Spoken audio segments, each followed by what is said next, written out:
సూర్యాపేట జిల్లా కేంద్రంలోని సోమవారం పోలీస్ అమరవీరుల సంస్మరణ కార్యక్రమంలో భాగంగా అమరవీరుల సంస్మరణ క్యాండిల్ ర్యాలీ నిర్వహించడం జరిగింది. క్యాండిల్ ర్యాలీ కార్యక్రమానికి జిల్లా ఎస్పీ నరసింహ జిల్లా కేంద్రంలోని పిఎస్ఆర్ సెంటర్ నందు ప్రారంభించిన కల్నల్ సంతోష్ బాబు చౌరస్తా వరకు క్యాండిల్ ర్యాలీ నిర్వహించడం జరిగింది. ఈ సందర్భంగా జిల్లా ఎస్పీ మాట్లాడుతూ పోలీస్ అమరవీరుల సంస్మరణ కార్యక్రమంలో జిల్లా ప్రజలు పెద్ద ఎత్తున పాల్గొని పోలీస్ త్యాగాలకు గుర్తుగా శ్రద్ధాంజలి ఘటిస్తున్నారని అన్నారు. పోలీస్ శాఖ ఎల్లప్పుడూ ప్రజలకు అందుబాటులో ఉంటుందని, పోలీస్ త్యాగాలను ప్రజలు గుర్తించాలని ఈ సందర్భంగా ఎస్పీ కోరారు. అందరికీ నమస్కారం.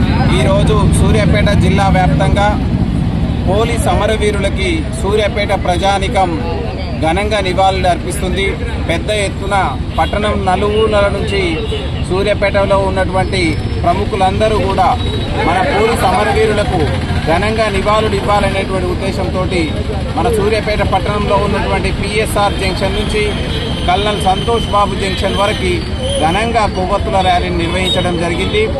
ఈ సందర్భంగా మనమందరం కూడా మన సంరక్షణలో, మన రక్షణలో అమరులైనటువంటి పోలీసులందరికీ కూడా మనం ప్రగాఢంగా నివాళులు అర్పించి వాళ్ళ ఆశయాలను మనం సాధించేందుకు ప్రతి ఒక్కరం కూడా మనం కట్టుబడి ఉండి ప్రజల సర్వీసులో, ప్రజల రక్షణలో, ప్రజల ఆస్తుల రక్షణలో మనం ఇదే అంకుట దీక్షతోటి మనం ముందుకెళ్లాలని పోలీస్ డిపార్ట్మెంట్ తరఫున ప్రజలందరికీ, అదేవిధంగా పోలీసు మిత్రులందరికీ, మీడియా మిత్రులు కూడా దీన్ని పెద్ద ఎత్తులో తీసుకెళ్తున్నారు.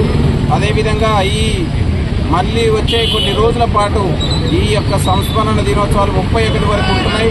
ప్రతిరోజు కూడా దీంట్లో ఘనంగా మనమందరం పాల్గొని మనమందరం కూడా పోలీస్ అమరవీరులకి ఘనంగా నివాళులు అర్పించాలని కోరుకోవడం జరుగుతుంది.